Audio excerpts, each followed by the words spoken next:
क्या सड़कों पे सचमुच नमाज नहीं होती? मैं कहता हूं कतई नहीं होती है। अच्छा क्या नमाज पढ़नी आवश्यक है। आप बरेली में लोगों ने हाथ आजमाने का कार्य किया, देख लिए ताकत।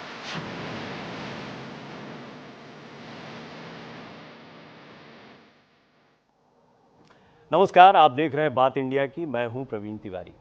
तो आज जो बात करने वाले हैं वो बात नई नहीं है।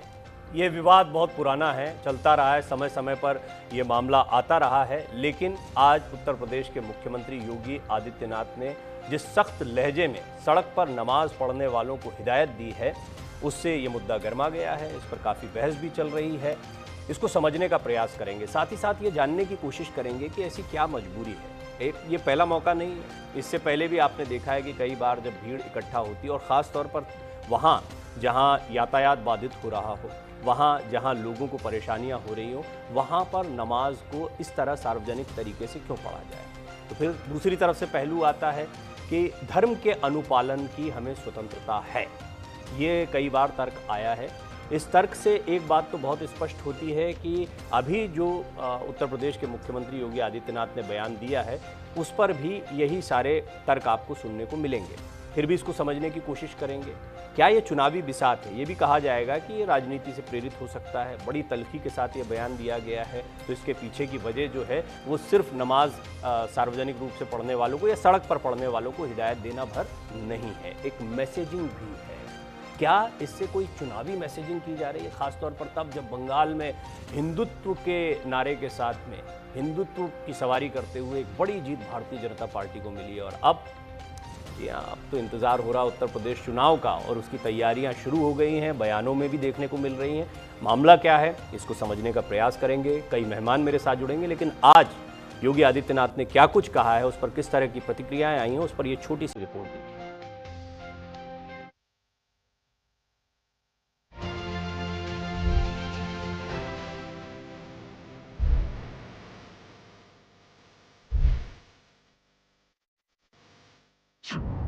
नमाज पर बयान सियासी घमासान।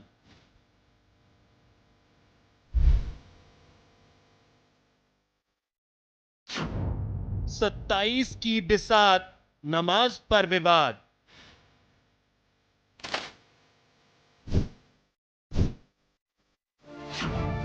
चुनावी बयार, ध्रुवीकरण की धार।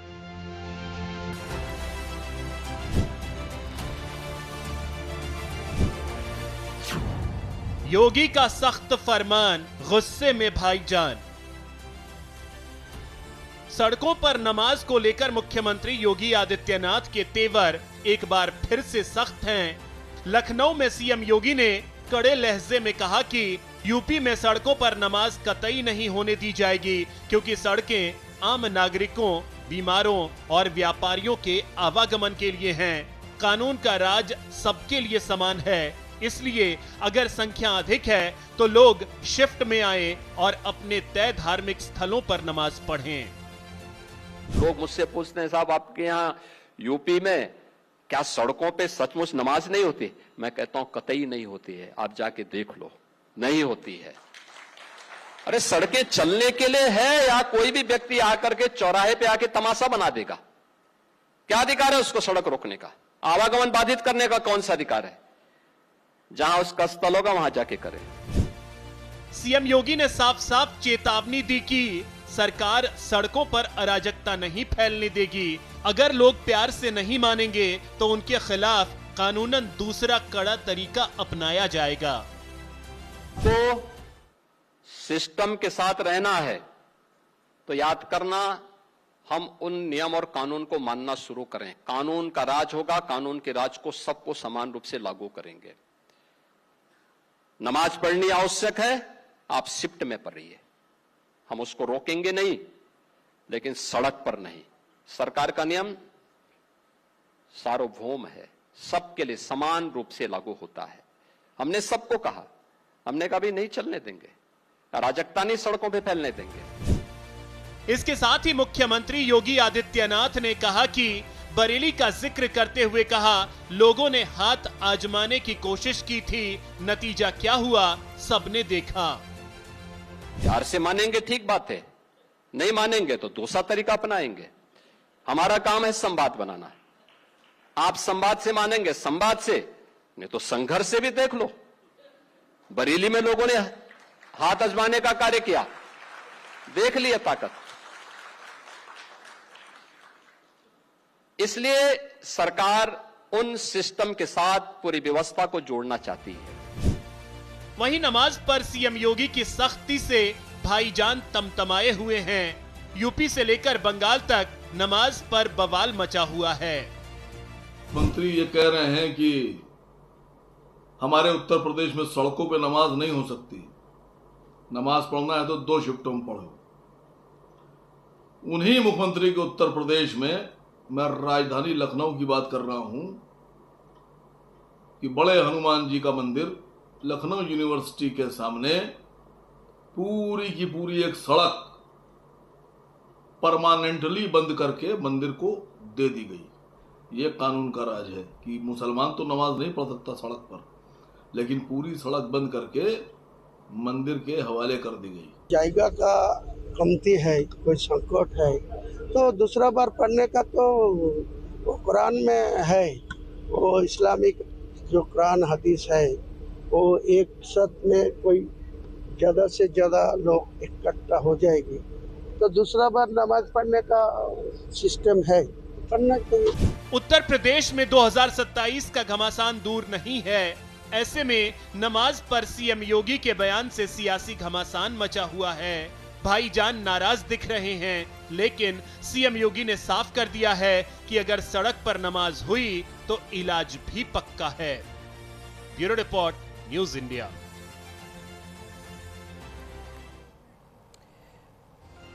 देखिए, आप मुख्यमंत्री योगी आदित्यनाथ के बयान को सुने तो उन्होंने कहा सबको कहा है, ये सबको कहा है, और उन्होंने कहा सड़कों पर अराजकता नहीं होने देंगे। तो एक तर्क आया, असीम वकार साहब को भी आप सुन रहे थे, उन्होंने कहा कि मंदिर के लिए जगह दे दी गई।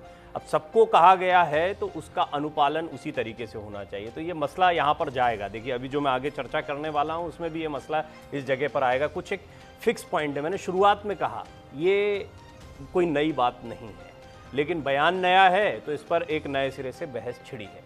अश्विनी शाही जी जो कि भारतीय जनता पार्टी के वरिष्ठ नेता है, मेरे साथ जुड़ रहे हैं। सुमैया राणा जी, प्रवक्ता समाजवादी पार्टी, मेरे साथ जुड़ रही हैं। सीताराम दास जी महाराज जो कि हिंदू धर्म गुरु हैं, वो मेरे साथ जुड़ रहे हैं। एडवोकेट शोएब सिद्दीकी साहब मुस्लिम स्कॉलर हैं, ऐसे मसलों पर हमारे साथ जुड़ते रहे हैं, वो भी मेरे साथ जुड़ रहे हैं। आप सभी का मैं बहुत बहुत स्वागत करता हूँ। तो मैं शुरुआत जो है सुमैया जी आपसे ही करना चाहूँगा। पहले तो आप उत्तर प्रदेश के मुख्यमंत्री योगी आदित्यनाथ के बयान को लेकर आपका नजरिया क्या है? सड़कों पर अराजकता नहीं फैलने देंगे, सभी के लिए ये बात हमने कही। वो एक शेर है कि लश्कर भी तुम्हारा है, सरदार तुम्हारा है, तुम झूठ को सच लिख दो, अखबार तुम्हारा है। जो तानाशाही जिस तरीके से भारतीय जनता पार्टी करती आई है, मैं आपसे ये पूछना चाहती हूँ, सीधी बात करूंगी। आर्टिकल 14, आर्टिकल 25, इसके बारे में अगर किसी को भी मालूम होगा तो कम से कम वो इतना जरूर जानता होगा कि ये संवैधानिक तौर पर बिल्कुल भी गलत नहीं। मैं यहाँ पर दूसरी मिसालें दूं कि दूसरे धर्म के लोग कैसे रोड्स पर जो भी होता है, मैं उसके भी खिलाफ नहीं हूँ, क्योंकि ये धर्म प्रधान देश है। आप ये देख लीजिए कि यहाँ पर तमाम तरह की आस्थाएं रहती हैं, मिलजुल कर रहती हैं, इसीलिए ये दुनिया का सबसे बड़ा मजबूत लोकतंत्र है। लेकिन उस लोकतंत्र के ढांचे पर भारतीय जनता पार्टी हर बार ऐसा वार करती है कि उसमें दरारें पड़े, उसको नुकसान पहुंचे। कांवड़ यात्रा जब निकलती है उस वक्त में मुरादाबाद से लेकर दिल्ली तक का पूरा हाईवे 15-20 दिन के लिए, 1 महीने के लिए बंद कर दिया जाता है। लेकिन कोई बात नहीं, कर देना चाहिए क्योंकि आस्था बड़ी चीज है। लेकिन फिर ये सवाल ये उठता है कि क्या सिर्फ एक ही कम्युनिटी को टारगेट किया जा रहा है? आप तब बोल रहे हैं जिस वक्त में ये सारी चीजें हो रही हैं। बड़ा मंगल नवाब वाजिद अली शाह के दौर से शुरू हुआ था भंडारे का और आज तक कायम है। ये हिंदुस्तान की यकजहती, हिंदुस्तान की एकता की बड़ी मिसाल है और मजबूत मिसाल है, इससे किसी को गुरेज नहीं। लेकिन जब उसी जगह पर आप ये कहेंगे कि नमाज ना पढ़ें, नमाज में कम भीड़ हो, इसके लिए पॉपुलेशन को कंट्रोल करें, क्या किसी देश के इतने बड़े लोकतंत्र में, एक लोकतांत्रिक देश के एक प्रदेश का मुख्यमंत्री इस तरीके की भाषा शैली इस्तेमाल करेगा? और आज की तारीख में अगर हम ये शुरू कर दें, इस मुल्क के मुसलमान ये शुरू कर दें कि आबादी इसलिए घटानी है कि मस्जिदों में वो फिट हो सके, तो आप मस्जिदें कहाँ रहने दे रहे हैं? आप बुलडोजर से मस्जिदें भी गिराए दे रहे हैं। तो आप बुलडोजर से मस्जिद भी गिराएंगे, मस्जिद की तादाद को भी कम करेंगे, और फिर आप चाहेंगे नमाज भी सड़क पे ना पड़ी जाए। इस्लाम किसी भी किस्म की किसी को दी हुई तकलीफ, चाहे वो इबादत के नाम पे हो, जायज नहीं ठीक है, आपने किसी भी हाल में। वाजिब तरीके से अपनी बात को रखा है। अश्विनी जी, दुर्गा पंडाल भी लगते हैं हमारे यहाँ पर, हमारे यहाँ गणेश चतुर्थी भी मनाई जाती है, 10 दिन तक त्यौहार चलता है, सड़कों पर कई कार्यक्रम होते हैं, कुछ का जिक्र यहाँ सुमैया राणा जी ने किया है, असीम वकार साहब अभी रिपोर्ट में ये बात कह रहे थे। मैं चाहूँगा कि इसका थोड़ा आप एक बैलेंस बनाएं, इसका एक अपने तर्क के आधार पर समझाएं इस चीज़ को कि क्या ये सिर्फ मुसलमानों के लिए है या सबके लिए? जी प्रवीण जी, देखिए, ये मुसलमानों के लिए, सिर्फ किसी एक आदमी के लिए कहीं पर कुछ नहीं कहा जाता है। माननीय मुख्यमंत्री जी ने कहा है कि नियम और कायदे में रहोगे तो फायदे में रहोगे। पहला बहुत लाउड एंड क्लियर संदेश है। साल में हर शुक्रवार को जुम्मा आता है, तो भाई अब शुक्रवार को सड़क रोक के आप पढ़ें। ईद आता है, बकरीद आता है, शब बारात आता है, बहुत से त्योहार हैं।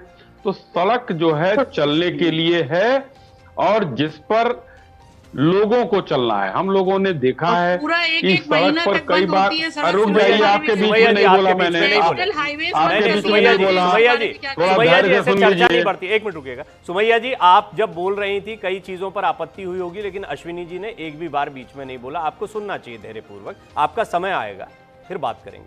आप पॉइंट नोट करिए। मैंने इनके सारे पॉइंट नोट किए हैं, मैं एक एक का जवाब दे रहा हूं, इसमें विचलित होने की कोई आवश्यकता नहीं है। लेकिन समाजवादी पार्टी, चूंकि माननीय मुलायम सिंह यादव जी हैं नहीं, और मौलाना मुलायम कहने में उनको खुशी होती थी, तो तुष्टीकरण की राजनीति में ये लोग होंगे, उसमें कोई आपत्ति नहीं। इन्होंने सड़कों पर, मैं कह रहा था कि सड़कों पर नमाज होती है, एम्बुलेंस जो है फंसती है, मरीजों को मरते हुए लोगों ने देखा है, समाज के लोगों को कितनी परेशानी होती है। तो भाई माननीय मुख्यमंत्री जी ने यही कहा है कि आप परमिशन लेकर करो। आप सवाल उठाते हो अभी कांवड़ यात्रा पर, मैं उदाहरण देता हूं। कांवड़ यात्रा में स्वयं यात्रा लिखा हुआ है, और अगर कांवड़ यात्रा हो रही, आप भी चलते हुए नमाज पढ़िए, क्या दिक्कत है? सड़कों पर कहीं सड़क जो है दोनों तरफ से नहीं बंद होती है, यहां पर तो सड़क बीच में रोक के बैरिकेटिंग करके आप लोग नमाज पढ़ते हैं। दूसरी चीज, तानाशाही। अब माननीय मुख्यमंत्री जी कानून का पालना अगर प्रदेश में कराए तो वो तानाशाही हो गई, और अगर कोई मौलाना मुलायम कहलवाए अपने आप को, तो वो जो है तुष्टीकरण की राजनीति नहीं कहेंगे लोग, वो सो कॉल्ड सेकुलरिज्म हो गया। इन्होंने कहा मस्जिदें गिरा रहे हैं आप लोग, मस्जिदें कहां रहने दे रहे हैं? ये तो देख रहे हैं कोर्ट में हम लोग लड़ाई लड़ रहे हैं, कायदे कानून से लड़ रहे हैं। भोजशाला देखिए, या ज्ञानवापी देखिए, या राम मंदिर देखिए, ये तोड़कर किसने बनाया? कानून कह रहा है, हम कानून से के थ्रू हम गए, हिंदू पक्ष गया, और वहां पर हमने अपनी लड़ाई जीती। कोई मस्जिद नहीं गिराई जा रही है, ये एक अफवाह फैलाने का काम है। अब आता है आर्टिकल 14 और 25, जिसका चर्चा अभी हमारे सपा के प्रवक्ता ने किया। तो क्या संविधान में, आपने कहा संवैधानिक रूप से जायज है, तो क्या उसमें यह लिखा है कि सड़क पर आप सड़क को रोक कर नमाज पढ़ेंगे? कौन से आपके धार्मिक अधिकारों के हनन की बात माननीय मुख्यमंत्री जी ने किया? माननीय मुख्यमंत्री जी ने कहा कि अगर आप सड़कों को रोकेंगे, कायदे कानून को नहीं मानेंगे, तो हमको समझाना पड़ेगा। मैं आपको प्रवीण जी बताना चाहता हूं कि यही हमारी सरकार 17 में आई है, उसके पहले छतों पर पत्थर मिलते थे, हमारी सरकार के आने के बाद भी मिले हैं, और जब हमने सख्ती किया, ड्रोन चलाए, तो पत्थर नहीं मिलते हैं। बरेली का जिक्र माननीय मुख्यमंत्री जी ने किया, पत्थर कौन चला रहा था, किसके लिए चलाया जा रहा था, वो लोग आज भुगत रहे हैं। तो कानून का पालना, कानून का शासन उत्तर प्रदेश में कायम रहे, उसके लिए चाहे जो हमको सख्ती करना, बड़े व्यवस्थित तरीके से सुमैया जी ने जो पॉइंट्स उठाए उसको आपने रखा। शोएब साहब, एक सवाल आता है मेरे मन में, मैं महाराज जी के पास जाऊं उससे पहले आपसे एक सवाल जरूर लेना चाहूंगा। इसमें कंफ्यूजन क्रिएट किया जाता है धार्मिक कार्यक्रमों और पूजा पद्धति, इन दोनों में बड़ा फर्क है। जैसे मान लीजिए हिंदुओं की तरफ से, क्योंकि मैं उस प्रैक्टिस में हूं इसलिए बता रहा हूं कि अभी अगर किसी सड़क पर खड़े होकर कोई आरती करना शुरू कर दे और जहां पर सड़क पर यातायात बाधित हो रहा है, तो निश्चित तौर पर उस पर आपत्ति जताई जाएगी कि भाई ये धर्म को दिखाने का कौन सा तरीका हुआ। ये मैं थोड़ा समझना भी चाहता हूं, आप कानून के भी जानकार हैं और मैं जानता हूं बड़े सधे अंदाज में आप बात को रखते हैं। तो अगर नमाज के विषय, ये ताजिए भी निकलते हैं, बहुत सारी चीजें होती है, हो सकता है कोई और भी कार्यक्रम हो जिसमें लोग इकट्ठा हो रहे हैं, तो त्योहार मनाए जाते हैं, वार त्योहारों का देश है। सुमैया जी ने बिल्कुल ठीक कहा, हमारे देश की पहचान ही है धार्मिक परंपराएं। लेकिन पूजा पद्धति या नमाज जैसी चीज को सार्वजनिक जगह पर, किसी सड़क वाली जगह पर करना, ये तो आपत्ति का विषय बनेगा। थोड़ा समझाएं इसको। देखिए पवन जी, सबसे पहले मैं एक बात आपको ये बता दूं कि हमारे नबी ने फरमाया है कि मुल्क की वफादारी आधा ईमान है, और जिस मुल्क में रहो उसके कानून को फॉलो करो। देखिए नमाज की जहाँ तक बात आई थी, तो हमारे वज़ीर आला योगी आदित्यनाथ जी ने जब इस बात को कहा कि रोड पर नमाज नहीं पढ़ी जाएगी, तो उसके बाद से आज तक कोई किसी ने रोड पर नमाज नहीं पढ़ी। यहाँ पे ईदगाह जो है लखनऊ में, उसके इस्लामिक सेंटर के चेयरमैन खालिद रशीद मौलाना साहब ने भी मंजर आम पर आके ये बात कही कि आप लोग नमाज रोड पर ना पढ़ें, और ईद बकरीद में आप देख भी लें आके, वहाँ पे ब्रजेश पाठक जी भी आते हैं, डिप्टी सीएम जो हैं, वो देखते हैं कि कोई नमाज बाहर नहीं पढ़ता है, मौलाना सख्ती से बात कह देते हैं क्योंकि वो कानून को फॉलो करते हैं। अब देखिए यहाँ पे ये मुल्क जो है, मैं कोई फेवर या मुखालिफ की बात नहीं कर रहा हूँ, बिल्कुल ईमानदारी से बात कहूँगा, क्योंकि जिस तरह आपने कहा है बात मेरी। देखिए होता क्या, ये मुल्क गंगा जमनी की तहजीब है, उसकी मिसाल दी जाती है। अभी यहाँ बड़ा मंगल चल रहा है, आप यकीन जानिए, मैं चैलेंज के साथ कह रहा हूँ, मैंने जितने बड़े मंगल दो निकले मैं उसमें शरीक हुआ हूँ, अधिवक्ताओं के साथ मैंने पूड़ियाँ बांटी, उसमें सुबह से शाम में शरीक रहा हूँ। तो इस तरह की बातें जो आती हैं, तो उसमें कहीं ना कहीं एक समुदाय को लगता है कि हमें ठगा जा रहा है। जैसे अभी वकार आसिम साहब ने कहा, यहाँ हनुमान मंदिर है, मेरे बगल में ही हाई कोर्ट के है, ओल्ड हाई कोर्ट के, तो मैं जाता हूँ, तो मुझे जब मंगल को जाता हूँ वहाँ बहुत भीड़ रहती है, तो मुझे नाराजगी नहीं होती, मुझे खुशी होती है कि माशाल्लाह इतने लोग आ रहे हैं और वहाँ भीड़ रहती है। तो यहाँ पर कहीं ना कहीं लॉ एंड ऑर्डर की जिम्मेदारी होती है कि कोई किसी तरह की बाधित ना हो। मैं योगी आदित्यनाथ जी के एक बयान को मैं जरूर कोट करूंगा, जैसे उन्होंने बात कही, जब भी उन्होंने कोई बात कही तो किसी समुदाय का नाम नहीं लिया। होता क्या है कि अशार के पर्दे में हम किससे मुखातिब हैं सब जान जाएंगे, क्यों नाम लिया जाए। तो उन्होंने अभी जो ये बयान दिया कि रोड पे किसी तरह की दिक्कतें हो, तो मैं समझता हूँ उन्होंने किसी मुसलमान का नाम नहीं लिया, उन्होंने एक जनरल बात कही कि कोई भी इस तरह के धार्मिक मामले होंगे, अगर उसमें किसी तरह की बाधत आती है या कोई जाने आने में कोई दिक्कतें होती हैं तो उस पर एक्शन लिया जाएगा। तो जाहिर से मैं मुसलमान था, मैंने सोचा नमाज के लिए कह रहे हैं, बड़ा मंगल लोग समझते हैं कि हिंदू भाई मुझको कह रहे हैं, ये बिल्कुल सही है। और हमारे वहाँ सर एक चीज़ और भी है, मैं बताता चलूँ सर, हमारे वहाँ अगर मैं आप परोली भाई के मैं गया और वो उनकी बगैर इजाज़त के मैंने आपके घर पर नमाज पढ़ ली, तो मेरी नमाज ही जायज़ नहीं है। पहली बात, इस चीज़ को मैं हमेशा आलिमों से कहता हूँ कि मंदिर आम पर आके आम मुसलमान को बात बताइए, उनको कहीं धर्म के नाम पर झोंक न दिए। तो इस तरह की हमारे बारीकियां भी आई हैं। और जब योगी आदित्यनाथ जी ने फैसला सुनाया था तो मैंने उसको सम्मान किया। हमारे वहाँ देखिए कुरान में भी है कि आप 2 नमाजें कर सकते हैं, ऐसा नहीं है। ईदगाह में भी हमारे जुमा जो होता है, खालिद रशीद फरंगी महली साहब, वहाँ 2 नमाजें। कुल मिलाकर आपका मत ये है कि योगी आदित्यनाथ जी ने जो कहा ठीक कहा है, उन्होंने ठीक कहा, उन्होंने कोई ऐसी बात नहीं की। देखिए उन्होंने एक समुदाय का नाम नहीं लिया, उन्होंने जनरल बात की। तो हमारे 2 शिफ्टों में नमाज होती है, लेकिन मेरी गुजारिश भी उससे रहेगी कि हर समुदाय की चीज देखी जाए, ऐसा नहीं किसी मुसलमान। सुमैया जी से इस पर मैं जरूर बात करूंगा, लेकिन जी किसी को दिक्कत हो, किसी मैं आता हूँ, विषय नहीं छोड़ते हैं। सीताराम महाराज जी भी हमारे साथ जुड़े। महाराज जी, अभी मैंने इसीलिए अंत में रखा क्योंकि मैं चाहता था आप सुन लें पहले कि एक राजनीतिक बिंदु क्या आते हैं, और क्योंकि ये धर्म का मसला है और यहाँ पर एक मुद्दा ये भी निकल कर आया है कि क्या किसी एक विशेष समुदाय के लिए नियम बनाया जा रहा है, या आपको लगता है कि भीड़ या अराजकता का, क्योंकि क्राउड मैनेजमेंट हमारी साइकोलॉजी में पढ़ाया जाता है, क्राउड सबसे डेंजरस चीज़ है, अगर उसको मैनेज नहीं कर पाए तो वो किसी भी धर्म समुदाय का हो सकता है। लेकिन नमाज बनाम, हालांकि मैंने बता दिया कि नमाज और कार्यक्रमों में फ़र्क भी होता है। तो ये जो हिंदू कार्यक्रम हो रहे हैं, बड़ा मंगल की बात बार बार हो रही है, हनुमान मंदिर की बात बार बार हो रही है, इसके विषय में थोड़ा आप अपने विचार व्यक्त करें। निश्चित रूप से पूज्य योगी आदित्यनाथ जी ने जो कहा उसमें कोई लेकिन वट नहीं है, उस 100% सही कहे, लेकिन सत्य है, करवा जरूर होगा। मैं पूछना चाहता हूँ, अभी इस्लामिक धर्म गुरु जी कह रहे थे और सपा प्रवक्ता जी भी कह रही थी, देखिए ये जो कांवर यात्रा है, चलायमान यात्रा चलता रहता, मंगलवार की जो भंडारा है, इसमें जो चलायमान जो यात्री हैं उनके लिए प्रसाद वितरण किया जाता है। जो उस मार्ग से जाते हैं उससे किसी प्रकार का कोई यातायात बाधित नहीं होता है। और जो ये भंडारा करने का मनसा है या जो यात्री आते हैं, जो मंदिरों की बात रही कि हनुमान जी का मंदिर है, उसमें जो मार्ग पड़ता है, जिस मार्ग से हनुमान जी का मंदिर का दर्शन किया जाता है, तो मार्ग ही हनुमान मंदिर के लिए दर्शन मार्ग स्पेशल मार्ग होता है। तो ये सब विषय को जानना पड़ेगा। और किसी प्रकार का जो सनातन धर्म है वो विश्व बंधुत्व की बात करता है और एकता की बात करता है, वह किसी को बांटने की बात नहीं करता है। जितने भी सरकारी योजना है, क्या इस योजना से कोई मुसलमान, क्या इस्लाम धर्म मानने वाले वंचित है? क्या सारे योजना का अधिकांश लाभान्वित होने वाले या इस्लाम धर्म को मानने वाले लोग हैं।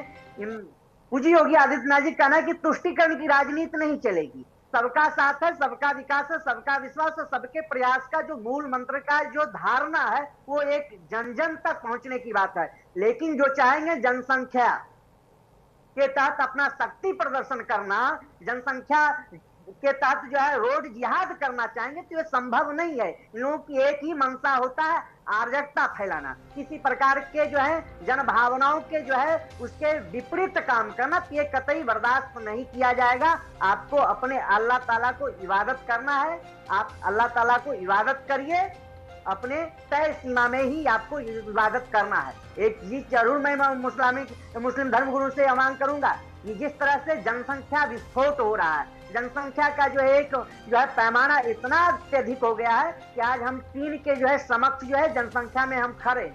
इसके लिए इन लोगों को एक चाहिए मौलाना मुफ्ती इमाम को कि एक संदेश दें अपने समाज को कि आप जनसंख्या नियंत्रण पर ध्यान दीजिए ताकि हमारा देश सुरक्षित रहे। राष्ट्र नेशन फर्स्ट होना चाहिए, राष्ट्रवाद की विचार जी आएंगे इस विषय पर, आते हैं आगे। हालांकि शोएब जी जो है वो एक अधिवक्ता हैं, एक विचारक हैं, वो धर्मगुरु तो है नहीं लेकिन फिर भी इस्लाम के जानकार तो हैं ही, इस्लाम के स्कॉलर हैं। सुमैया जी आपने उनको भी सुना, शोएब साहब ने जो बात बोली वो ज़्यादा महत्व की है, क्योंकि मैं उस पर आपसे थोड़े से काउंटर्स चाहूँगा, क्योंकि आप जो बात कह रही थी, क्या ऐसा है कि पूरे पैनल पर अभी समाजवादी पार्टी को ही इस बयान से आपत्ति है क्योंकि ये योगी आदित्यनाथ ने दिया है, अदरवाइज वैसे देखा जाए तो एथिकली इसमें कुछ भी गलत किसी को नहीं दिखाई पड़ रहा? देखिए, बयान पे वाकई आपत्ति, लेकिन जो चीजें जिन चीजों की बात की गई और जिस तरीके से की गई है उस पर ऑब्जेक्शन है। एक मुख्यमंत्री की ये भाषा नहीं होनी चाहिए। और रही बात, मैंने पहले ही कह दिया कि ये देश जो है वो धार्मिक सौहार्द का देश है, उस सौहार्द को बना रहने दें। मुख्यमंत्री, आप अभी हमारे सम्मानित धर्मगुरु जी बोल रहे थे कि योजनाएं सबको बराबर से मिलती हैं, उसके बाद खाली मुसलमानों का नाम लेकर के टारगेट करने का क्या मतलब निकलता है? इसका मतलब साफ ये कि जैसे जैसे चुनाव करीब आएगा वैसे वैसे मुसलमान याद आएगा, कुरान याद आएगा, रमजान याद आएगा, सब कुछ याद आता चला जाएगा। जबकि ये बात पहले हो चुकी है। इससे पहले भी माननीय योगी आदित्यनाथ जी ने कहा था, मुख्यमंत्री जी ने, कि सड़क पर नमाज नहीं होगी, और मुझे लगता है कि सड़क पर नमाज होती ही नहीं है। बल्कि अभी कुछ दिन पहले रामपुर का या कहीं का एक सीन आया था, कोई व्यक्ति सड़क पे नमाज पढ़ रहा था, मैं उस पर देख रही थी कमेंट्स, 99.9% लोगों ने लिखा कि ये गलत हो रहा है, सड़क नमाज पढ़ने के लिए नहीं है। मजबूरी का सौदा हो सकता है, जब एक साथ नमाज लोग अदा करते हैं ईद बकरीद में या अलविदा जुमे में, तो कुछ लोग बाहर की तरफ हो गए, तो वो तो हो सकता है, लेकिन सड़क पर नमाज पढ़ना तो वैसे भी जायज नहीं है, नापाक जगह है। मैं आपकी बात समझ गया, आप ये कहना चाह रही हैं कि ऐसा तो होता ही नहीं है, ये बोलने की वजह पॉलिटिकल दिखाई पड़ रही है, ये सियासी बयान दिया गया है, जबकि ऐसी कोई स्थिति है नहीं। बेवजह ये बात क्यों, आप ऐसा कुछ कहना चाह रही हैं कि बेवजह ये बात क्यों कही गई? और मैं एक बात और प्रवीण जी कहना चाहती हूँ, गुरु जी से मैं बता दूं कि अगर जनसंख्या को इस वक्त की नमाज वाले मामले से जोड़ा जा रहा है तो वो इतनी जल्दी सलटने वाला नहीं है कि आज आपने कहा कि जनसंख्या कम हो जाए और फिर नमाज में जिसमें लोग जो हैं वो संतुलित रहें या एक उसमें नंबर्स में रहें, तो वो आज की बात नहीं है। वो तो आने वाली पीढ़ियों में तय होगा कि कितने लोग जनसंख्या जो निर्धारित की जा रही है। जो आज की तारीख का मुद्दा है वो इसी जनसंख्या के जो लोग हैं उन पर ही तय होगा। तो वो ऐसा तो है नहीं कि समंदर में बहा दिया जाएगा आधे मुसलमानों को, या ऐसा भी नहीं है कि आज से लोगों की नसबंदी करा दी जाएगी जैसे पिछली एक बार सरकार में सुनते हुई थी, और उसके बाद मस्जिदों में बिल्कुल कम लोग रह जाएंगे। ऐसा तो नहीं होगा ना। तो जो मौजूदा मुद्दे हैं उन पर बात करना चाहिए और उनका हल ऐसे निकलना चाहिए कि देश का सौहार्द भी बना रहे। उस समय कहा ना कि इस पर बात कर लेंगे, फिर कर लेंगे, विषयांतर हो जाता है। अश्विनी जी, ये जो एक बात है सुमैया जी ने जो कही है कि ये मौका, दस्तूर, ये समय, एक हम देख रहे हैं कि उत्तर प्रदेश में भी बंगाल जो आपने शानदार जीत हासिल की है उसके बाद में इस मुद्दे को अब आप छोड़ना नहीं चाहते हैं। तो आपको भोजशाला बेशक वो मिला है, कोर्ट में लंबी लड़ाई रही, कोई आज की लड़ाई नहीं रही, लेकिन एक मौका रहा। उसके बाद में ये बयान देना, ये ऐसा लगता है कि कहीं प्रोवोक करने की कोशिश तो नहीं? नहीं प्रवीण जी, कहीं कोई प्रोवोक नहीं हो रहा है। माननीय मुख्यमंत्री जी का पूरा भाषण सुनिए। उन्होंने पहली लाइन जो बोला है कि हमसे किसी ने पूछा कि आपके यहाँ सड़कों पर नमाज नहीं होती है, तो हमने कहा कि नहीं होती, और वही बात यहाँ पर सपा की प्रवक्ता भी बोल रही हैं और शोएब जी भी बोल रहे हैं कि नहीं होती है। तो उन्होंने किसी का जवाब दिया कि हमारे यहाँ नहीं होती है और सड़कों पर नमाज करने के लिए हमने मना किया हुआ है कि कोई भी आदमी कायदे कानून का पालन करेगा, सड़क पर नमाज नहीं होगी। तो ये उन्होंने कहीं का कोई एक परिचर्चा। अब चूंकि समाजवादी पार्टी बंगाल के चुनाव से और अन्य जगहों के चुनाव से एकदम घबराई हुई है। बस एक छोटा सा पॉइंट और एक छोटा सा इसी पे आ जाइएगा कि उन्होंने फिर आगे ये भी कहा कि अगर कोई पढ़ता दिखेगा तो उसको देख लिया जाएगा, उसके और भी तरीके होते हैं, फिर उसको सबक सिखा दिया जाएगा। जी, हम उस पर भी आते हैं। तो उन्होंने स्पष्ट रूप देखिए, उन्होंने कहा कि अगर उसमें भी यही छुपा हुआ है कि कानून व्यवस्था का पालना कोई नहीं करेगा तो उसको हमारे पास बरेली का एग्जाम्पल सिखाएंगे। उन्होंने ये तो कहा नहीं कि हम जो है उनको पत्थर मार देंगे, हम उनको फांसी दे देंगे, हम उनको समुद्र में फेंकवा देंगे, ऐसा जैसा अभी सुमैया जी ने कहा, ऐसा कुछ नहीं कहा। उन्होंने कहा कि और भी तरीके हैं, तो उनके पास सरकारी तरीके हैं, कोई पत्थरबाज तो है नहीं वो, उनके पास सरकारी तरीके हैं, उनके पास प्रशासन है, वो प्रदेश के मुखिया हैं, तो उनके पास तरीके हैं। और उन्होंने उदाहरण भी दिया बरेली का उसी के साथ कि उन लोगों ने पालना नहीं किया, पुलिस पर अटैक किया, तो वो कहां है वो पता कर लीजिए आप लोग। बहुत स्पष्ट रूप से उदाहरण देके उन्होंने बात की, बड़े सरल तरीके से। अब चूंकि अन्य जगहों के चुनाव पर समाजवादी पार्टी घबराई हुई है, तो देखिए अभी किस तरीके से माननीय अखिलेश जी ने कहा कि ज्योतिष कहेगा दाहिना पैर बाहर निकालना है, बायां पैर बाहर निकालना है, सांस लेना है कि नहीं लेना है, नाक से लेना है कि मुंह से लेना है, तो ये सब ज्योतिषियों से पूछ के करेंगे। ब्राह्मणों पर अटैक करवाना अपने दूसरे से, तो ये सारी चीजें हो रही, लेकिन फिर भी तुष्टीकरण का जो एक रक्त प्रवाहित है समाजवादी पार्टी में वो तो रहेगा ही। तो उसी लिए ये लोग इन लोगों को ये लग रहा है कि ये चुनावी साल है, इस वजह से ये हो रहा है। हमें पता है कि इस चुनावी साल में आप अगले साल भी चुनाव होगा, 2029 में भी होगा, 27 में भी होगा, चुनाव तो हर साल रहेंगे, चाहे उत्तर प्रदेश का हो, चाहे बंगाल का हो, चाहे पंजाब का हो, चुनाव तो रहेगा। लेकिन कायदा और प्लस कानून, वो जो लिखा हुआ है किताबों में, उसकी पालना कराना संवैधानिक रूप से। भैया जी, एक चीज मेरे मन में भी आ रही थी जब मैं अश्विनी जी के पास गया था, मेरे मन में ये आ रहा था, वो तो चाहते ही है। एक लाइन हाँ बोलिए बात प्रवीण जी एक और बात मैं कह के अपनी बात समाप्त करूंगा। देखिए, हिंदू कार्यक्रमों के लिए अभी वकार असीम साहब ने एक झूठ बोला कि लखनऊ में सड़क बंद कर दी गई है। शायद शोएब भाई हमारा ज्ञानवर्धन करेंगे, इनका समय आएगा। ट्रायंगल में सड़क है और तीनों सड़कें जो है चलती हुई आज भी हैं, वहां पर कोई सड़क नहीं बंद की गई है, पहला चीज। दूसरा, हिंदू त्योहारों की बात की जाती है, तो हिंदू त्योहार में गणेश पूजा होती है, दुर्गा पूजा होती है, सरस्वती पूजा होती है, ये बड़े समारोह हैं जो होते हैं, भंडारा होता है। भंडारे के लिए तो मैं आज भी नगर निगम को बताना पड़ता है कि हम भंडारा कर रहे हैं, जिससे सफाई होगी, यानी कि जगह चिन्हित है वहां। दुर्गा पूजन क्या वहां पर परमिशन लेना पड़ता है, बाकायदा प्रशासन से परमिशन लेकर दुर्गा पंडाल कोई नया रखा जाता है तो उसके लिए परमिशन लिया जाता है, या वर्षों से रखा जाता आ रहा है वो उस जगह पे रखा रहता है, फिर भी पुलिस को बताना पड़ता है। लेकिन क्या शुक्रवार को जुम्मे की परमिशन ली जाती थी उत्तर प्रदेश में, या ईद के दिन परमिशन ली जाती थी?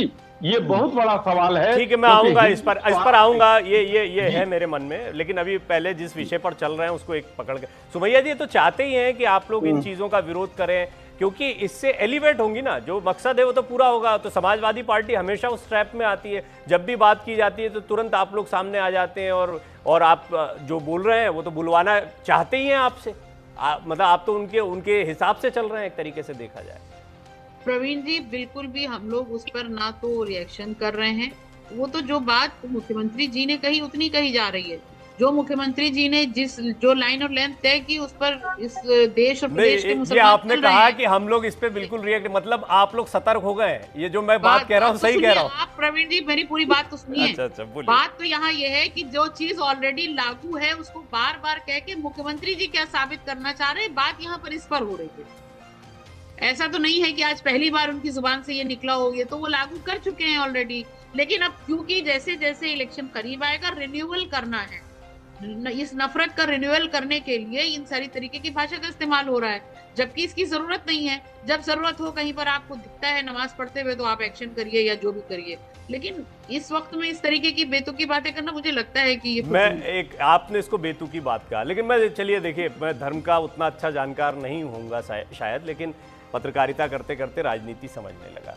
अभी एक बात तो साफ है कि मुस्लिमों के वोट, जब इस तरह का बयान दिया जाता है जिनकी आपने चिंता जाहिर की, वो चाहिए ही नहीं बीजेपी। पश्चिम बंगाल में तो इससे भी कड़े कड़े बयान दिए गए।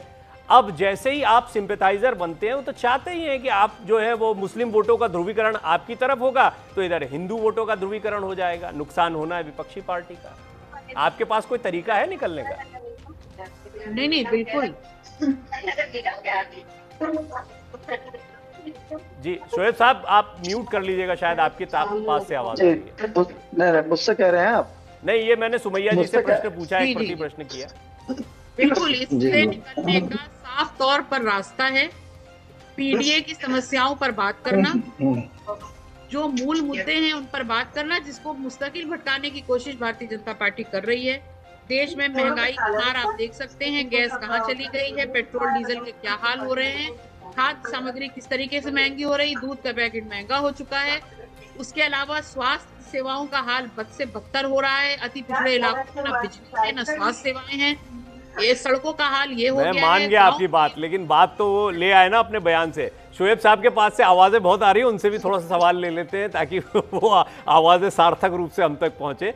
शोएब साहब, मुझे ये बताइए कि यहाँ पर मुस्लिम मतदाता बनाम हिंदू मतदाता, पश्चिम बंगाल में हम देख चुके हैं, हम बहुत सारी जगहों पर बिहार के चुनाव में हमने उससे पहले देख लिया, और उत्तर प्रदेश भी इसका एक बहुत बड़ा हम जानते हैं गढ़ है कि यहाँ पर भारतीय जनता पार्टी, योगी आदित्यनाथ का चेहरा, उनकी राजनीति ये चलती है, ये उनका ट्रम्प कार्ड है। तो मतलब ये ट्रम्प कार्ड तो चल रहा है इस बार। देखिए पवन भाई, ऐसा है कि मोहब्बत और जंग में हर चीज जायज होती है, उसी तरह इलेक्शन में भी हर चीज जायज होती है। जाहिर सी बात है, सपा के राष्ट्रीय अध्यक्ष अखिलेश यादव जी ने भी ये एक अच्छा खेल खेला, या एक ट्रम्प कार्ड अच्छा चला कि उन्होंने कहा ब्राह्मण जो कहेगा पंडित हम वो करेंगे, तो कोई बुरी बात नहीं, क्योंकि जब ब्रह्मा ने दुनिया बनाई थी तो उन्होंने कह दिया था कि पंडित ही वो करेगा। तो हिंदू में पंडित सबसे बड़ी चीज होती है, हमारे वहाँ सैयद होता है। तो उन्होंने ये बात कहा, तो ठीक है, देर से आए, लेकिन उन्होंने ट्रम्प कार्ड चाहा, ठीक चाहा, क्योंकि ब्राह्मण के बगैर वो नैया पार नहीं कर सकते।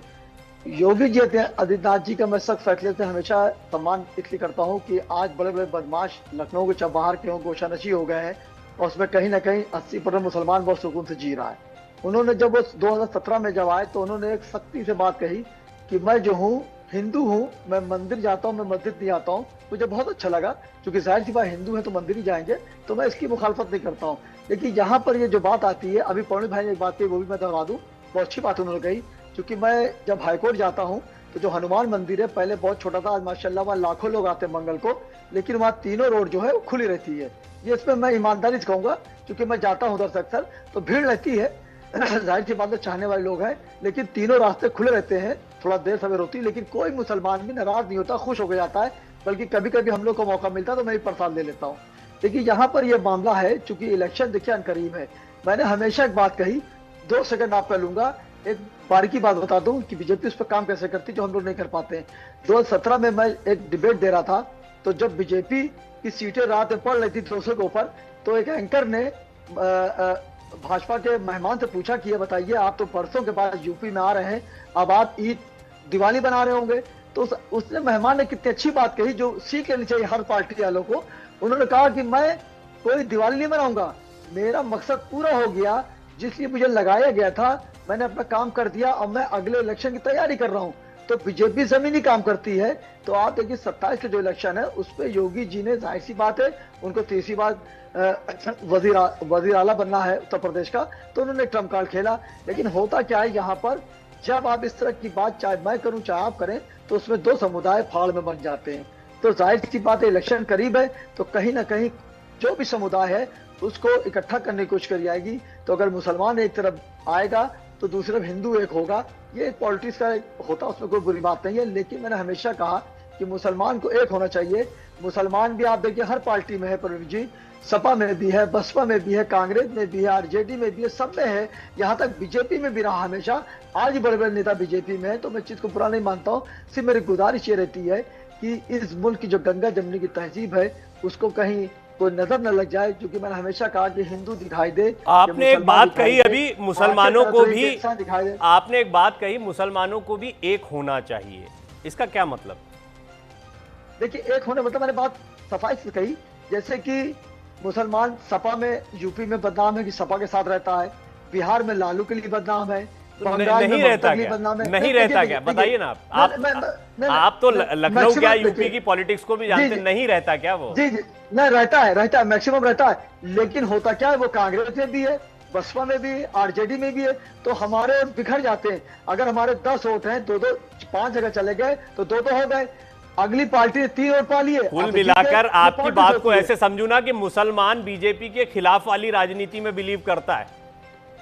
नहीं करता है। अगर करता तो मुख्तार आपने जो बात बोली उसका लब्बो लुआब यही निकल के आया। आपने जितनी बातें कही, कहा देखिए परिणाम होता क्या है, जब इस तरह के बयान आते हैं, चाहे हमारे अबू आसिम साहब दें, चाहे ओवैसी साहब दें, तो उसमें हार्ट वाली बात आती है। आम समुदाय के लोग, चाहे वो हिंदू चाहे मुसलमान, वो बिखर जाते हैं और कहीं ना कहीं दिक्कतों का सामना करना पड़ता है। तो ये पॉलिटिक्स है, उसमें चलने दिए। मैं इसलिए बीजेपी को मैं हमेशा मानता हूँ। मैं आपने कई जगह पर हमारे वाले नेता, हमारे जो नेता है, हम लोगों को एक होना चाहिए, ये जो बातें आपने कही ना, ये बिटवीन द लाइन वाली बात है। नहीं देखिए होता क्या, देखिए मैं बीजेपी का, मैंने आपसे मिसाल दी ना, वो जमीन पर काम करते हैं। वो बंगाल जीत के आए हैं, उसके बाद पूरे भाजपा देखिए पॉलिटिकल मैनेजमेंट और साइकी, शोएब साहब, पॉलिटिकल मैनेजमेंट और साइकी, साइकोलॉजी, कि हम एक हैं, हम एक अलग कौम है, हमें एक साथ रहना है, हमें एक साथ इनको हराना है, हमारी विजन। अगर कोई कदम उठाएंगे भी कि ब्राह्मणों के बारे में भी बोल रहे हो, अच्छा तो इसलिए बोल रहे हो क्योंकि बीजेपी को हराना है, ताकि हिंदू भी साथ में आ जाए। देखिए होता है, देखिए मैंने भी आपसे एक बात की, केरल में ले ली है। केरल में वहां कांग्रेस सरकार बना दी, उस पर मैं 2-4 डिबेटें दी। वहां लोग परेशान हो गए कि वहां पे कांग्रेस चलाएगी या वो मुस्लिम लीग चलाएगा। इसमें कौन सी बात है? क्या केरल के मुसलमान हिंदुस्तान में मुसलमान नहीं है? तो इस तरह की पॉलिटिक्स मैंने हमेशा कहा कि बचना चाहिए। मुसलमान ठीक है, देखिए राजनीति शास्त्र पर जाएंगे तो लंबा हो जाएगा। लेकिन अश्विनी जी, एक सवाल आपसे भी, कि ये बात सही है कि समाजवादी पार्टी को, और समाजवादी पार्टी को ही नहीं, आज तृणमूल कांग्रेस को जब पटक दिया आप लोगों ने, तो फिर कौन सी दूर की कौड़ी कोई भी पार्टी दिखाई देती है। तो आप लोगों की जो पॉलिटिक्स है वो पूरी तरीके से अभी मुझे लग रहा है इसी रथ पर सवार है। हालांकि देखिए तमिलनाडु में आप लोगों की जो स्थिति रही, उससे ये लगता है कि अभी एक बहुत बड़ा हिस्सा है देश का जहां पर ये राजनीति जा नहीं पाई है। यानी आपकी राजनीति फोकस्ड है हिंदुओं के वोटों के एकत्रीकरण पर। जिस तुष्टीकरण को आप अभी तक बोलते रहे या आपने जिसकी निंदा की है, वही अब दूसरी तरफ हो रहा है। प्रवीण जी, बड़ा स्पष्ट है, पूरे हिंदुस्तान की बात मैं करता हूं, चाहे वो कोई भी दल हो। शोएब साहब, इसको म्यूट कर लीजिएगा आपने को, क्योंकि आपके पास से आवाजें आ रही। शोएब साहब म्यूट कर लीजिएगा।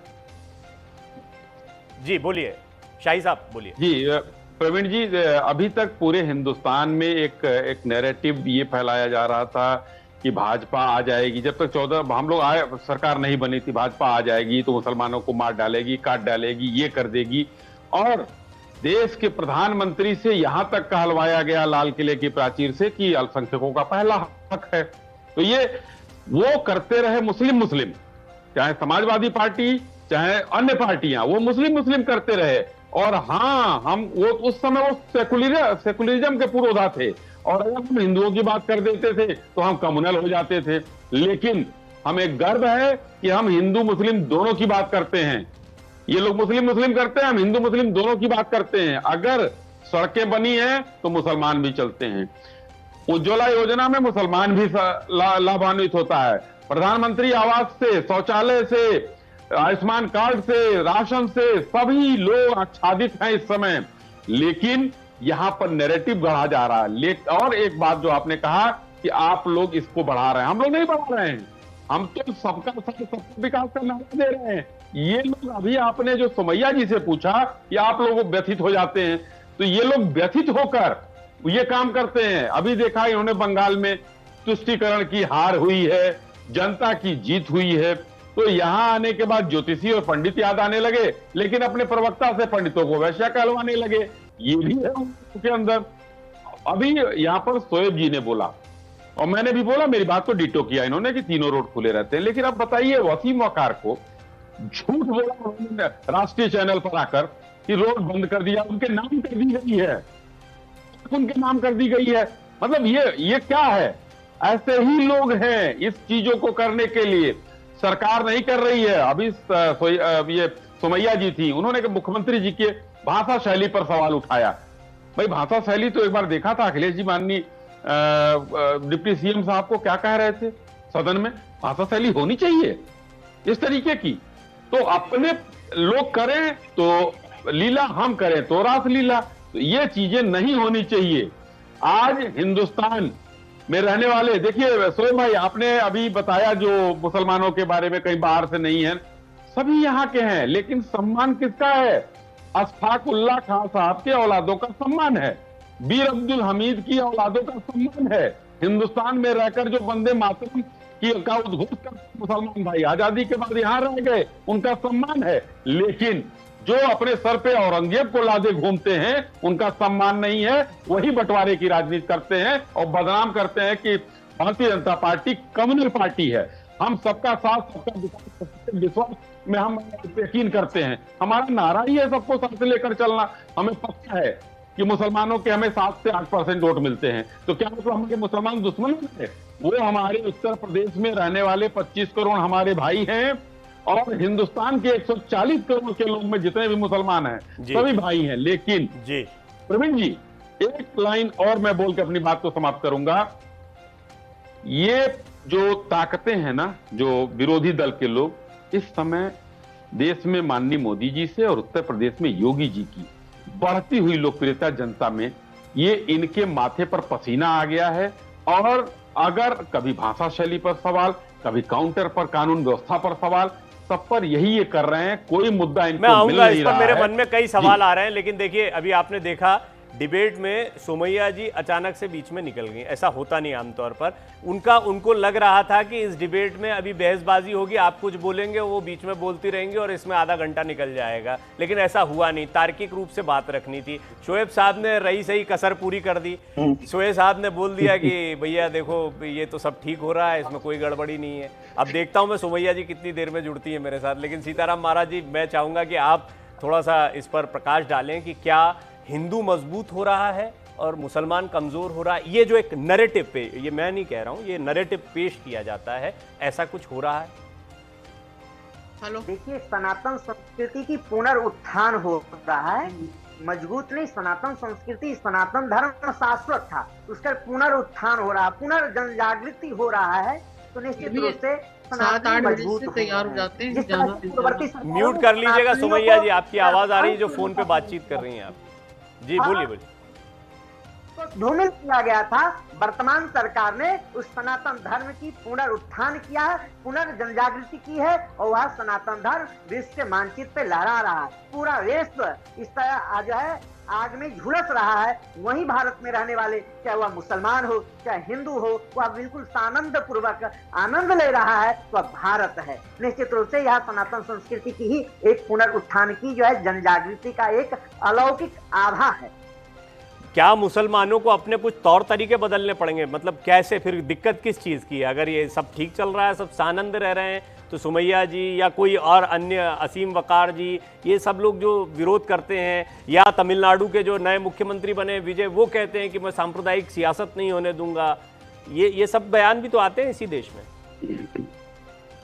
देखिए, कुछ ऐसे लोग हैं जो मुसलमानों को बहकाना चाहते हैं, उनको भड़काना चाहते हैं और दंगा कराना चाहते हैं ताकि उनकी जो है राजनीति रोटियां सेकी जा सके। वो अब नहीं होगा, मुसलमान भी समझदार हो चुके हैं। मैं पूछना चाहता हूं 57 इस्लामिक कंट्री में रहने वाले मुसलमान को देख ले और भारत में रहने वाले सभी फिरके पाए जाते हैं। क्या किसी प्रकार के यहाँ रहने वाले मुसलमान को उनकी धर्म की आजादी में कोई दिक्कत है क्या? नहीं है, वो आनंद पूर्वक भारत में रह रहे हैं। बाकी तो देशों में मस्जिदों में भी बम फटते हैं, यहाँ तो मस्जिद में भी अपने भगवान के अल्लाह ताला को आनंद पूर्वक इबादत कर सकते हैं और भाईचारा से भारत में रह रहे हैं। जी, कितनी खूबसूरत तस्वीर है सुमैया जी, ये कितनी खूबसूरत तस्वीर है। सानंद यहाँ पर मुसलमान रह रहा है, सभी योजनाओं का लाभ ले रहा है। आप लोग ये कर देते हैं कि ये बीजेपी जो है ये कम्युनल फोर्सेज हैं और ये हिंदुओं की बात कर रहे हैं और मुसलमानों की बात नहीं कर रहे हैं। आप लोगों ने तो दे दिया इनको ये टॉपिक। अश्विनी जी भी यही कह रहे थे, अभी पता नहीं आप चर्चा में सुन पाई कि नहीं सुन पाई, कि हम लोगों ने नहीं बोला, ये तो आप लोग बोलते हैं तो काउंटर होते होते मुद्दा बन जाता है। वो पोलराइजेशन दरअसल शुरू आपकी तरफ से होता है। अनम्यूट कर लीजिए, अब अनम्यूट कर लीजिए, अनम्यूट। इस मुल्क में मुसलमान बाय चांस नहीं, बाय चॉइस है। आपको भी मालूम, इस मुल्क की आजादी में मुसलमानों का कितना बड़ा रोल है, उसका सबसे बड़ा उदाहरण दिल्ली के इंडिया गेट पे जाकर के आप नाम पढ़ सकते हैं कि किन किन लोगों ने कुर्बानी दी। देवबंद से बिगुल उठा आजादी के लिए और किस तरीके से उलमा फांसी पर लटक गए। आज मुसलमान इस मुल्क को अपनी जान से ज्यादा चाहता है, यहाँ पर रह रहा है, तो इसमें कोई एहसान नहीं है किसी का। नंबर 1, मैं अपने अभी ये जो हिंदू धर्म गुरु हैं सम्मानित, मैं उनसे पूछना चाहती हूँ, आप किस सनातन धर्म की बात कर रहे थे भारतीय जनता पार्टी में, जहाँ साधुओं की पगड़ी और साधुओं की दाढ़ी नोच करके मारा जाता है, जहाँ पर लाठी डंडों से उनको पीटा जाता है, जहाँ पर खींच करके उनके अंग वस्त्र को नोच के फेंक दिया जाता है। आप उस सनातन धर्म की जो भारतीय जनता पार्टी रक्षा करेगी, जहाँ पर साधु संत खुद स्वयं नाराज चल रहे हैं बीजेपी से। तो कुल मिलाकर किस घटना की बात कर रही हैं आप, वो स्पेसिफाई करते चले।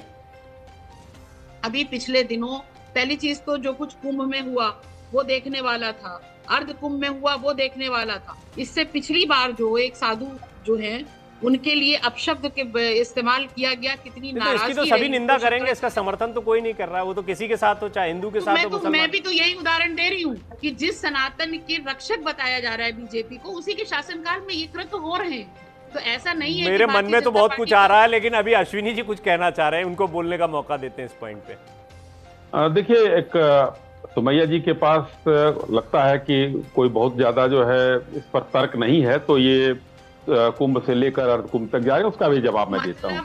इन्होंने आप जो बोले वो तार्किक है और सुनिए ना, आप जब आपका उत्तर दे रहा हूँ सुमैया जी, सुमैया जी उत्तर दे रहा हूँ। ये विचलन, मैंने पहले कहा विचलन थोड़ा सा कम रखे, धैर्य मत खोइए।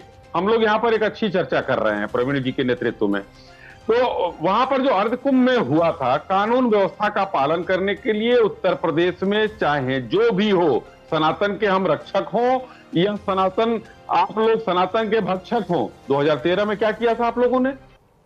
वही व्यक्ति वहां आज इनको लाठियों से काशी में पिटवाया और सिर्फ माफी मांग लिया। जैसे राजकुमार भाटी ने ब्राह्मणों को वैश्या कहा और माफी मांग लिया, तो ये छूट नहीं होती है। कानून व्यवस्था का जो पालन होगा, जिस तरीके से साधु सन्यासी हमारे शंकराचार्य लोग वहां स्नान करने के अधिकृत हैं, जाएंगे वहां पर कानून व्यवस्था का पालना कराना पुलिस वालों का है। लेकिन उसके बाद भी सरकार ने जांच के आदेश दिए और कई लोगों को दंडित भी किया गया।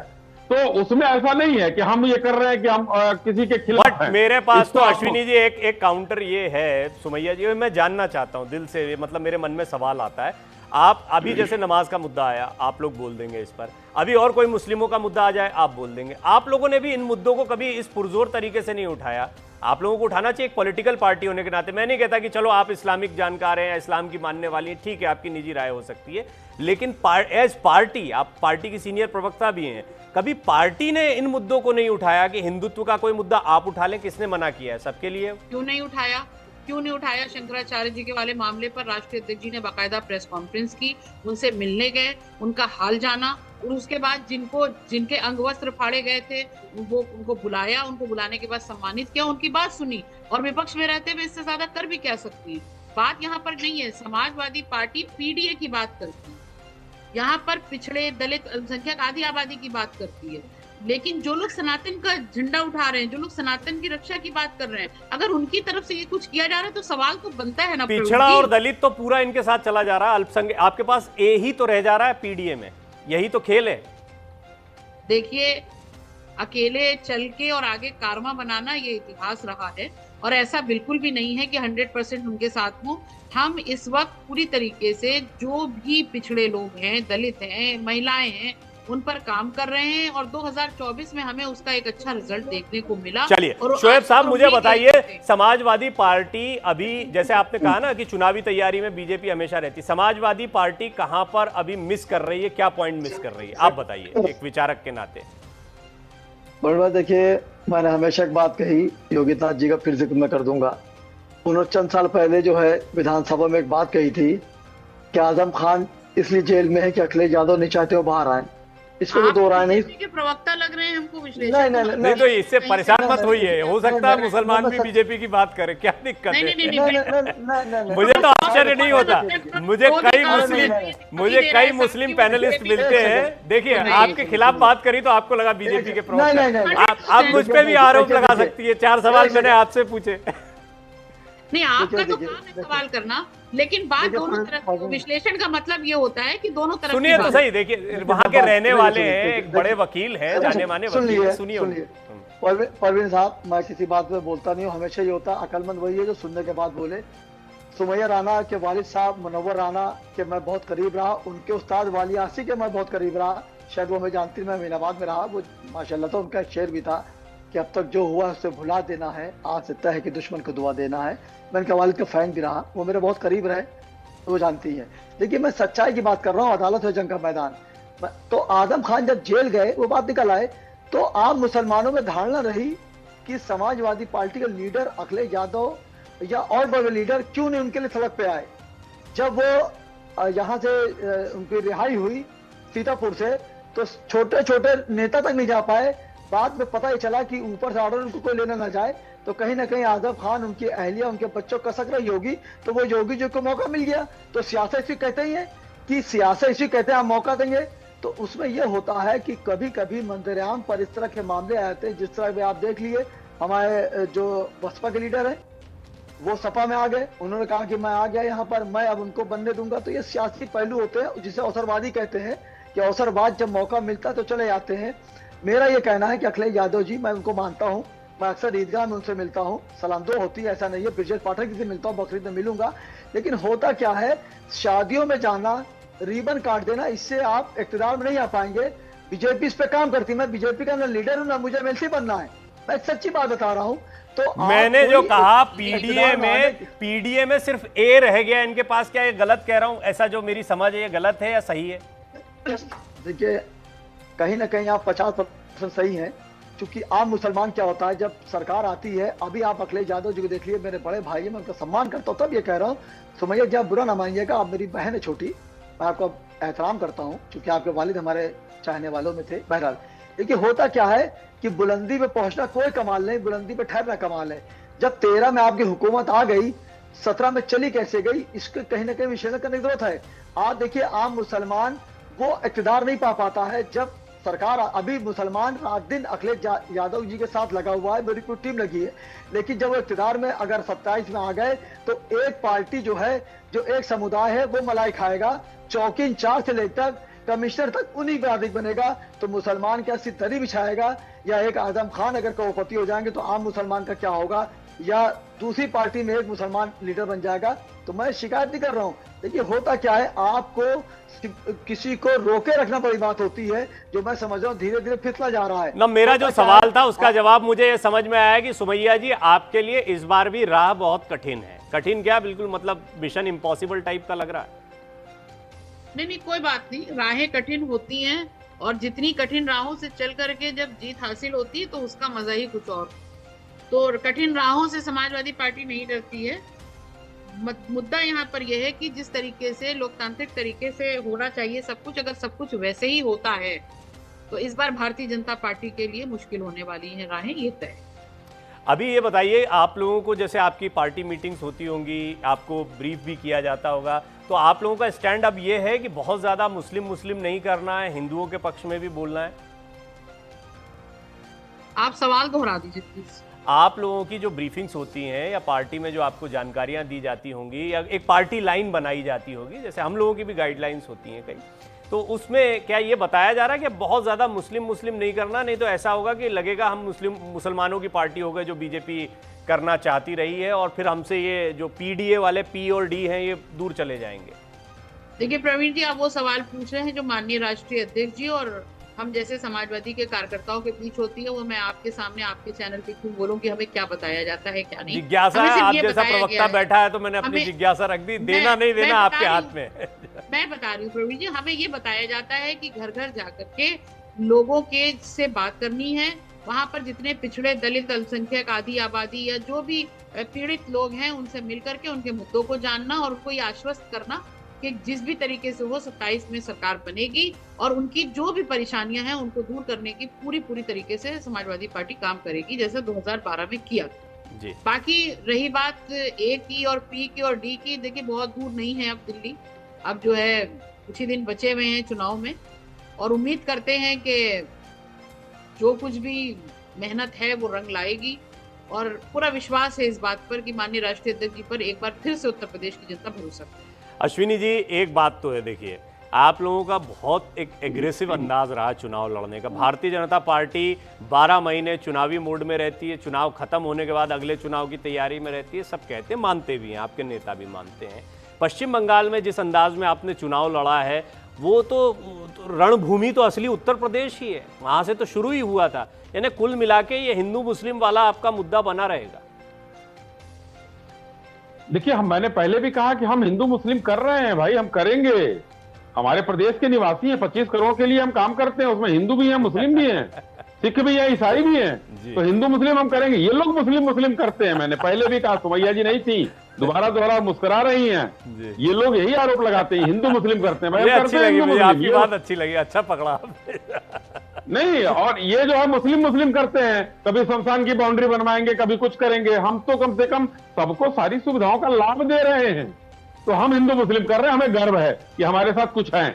लेकिन शोएब भाई, भारतीय जनता पार्टी को हराने के लिए जो कह रहे हैं ना, बंट जाते हैं, हम एक नहीं है, भारतीय जनता पार्टी को हराने के लिए मुस्लिम कौम जो ए है ना, वो ए जो है लग जाती है कि जो अश्वनी शाही को हराएगा हम उसी को वोट देंगे, चाहे वो बसपा हो, सपा हो, कांग्रेस हो, जो भी हो।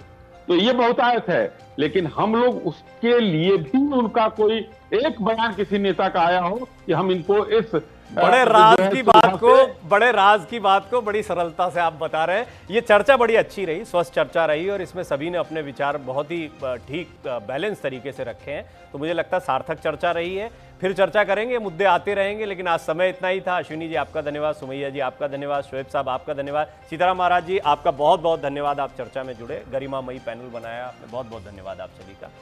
बात इंडिया की में इतना ही। एक बात तो बहुत साफ है कि ये मुद्दा अभी चुनावी बिसात पर आपको देखने को मिलेगा और ये बात भी सही है कि जब जब विपक्ष इस मुद्दे को उठाता है उसको भारी पड़ जाता है। बीजेपी तो चाहती है, विपक्ष अभी बचता दिखाई दे रहा है, इस पर बहुत शोर शराबा नहीं होगा। देखते हैं आने वाले दिनों में लगातार बात इंडिया की में ऐसे मुद्दे हम उठाते रहेंगे। कल मुलाकात करते हैं, नमस्कार।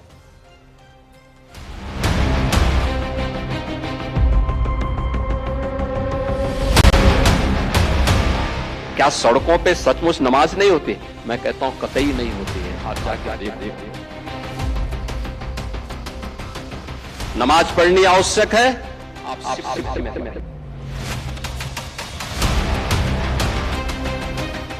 बरेली में लोगों ने हाथ आजमाने का कार्य किया, देख लिया ताकत।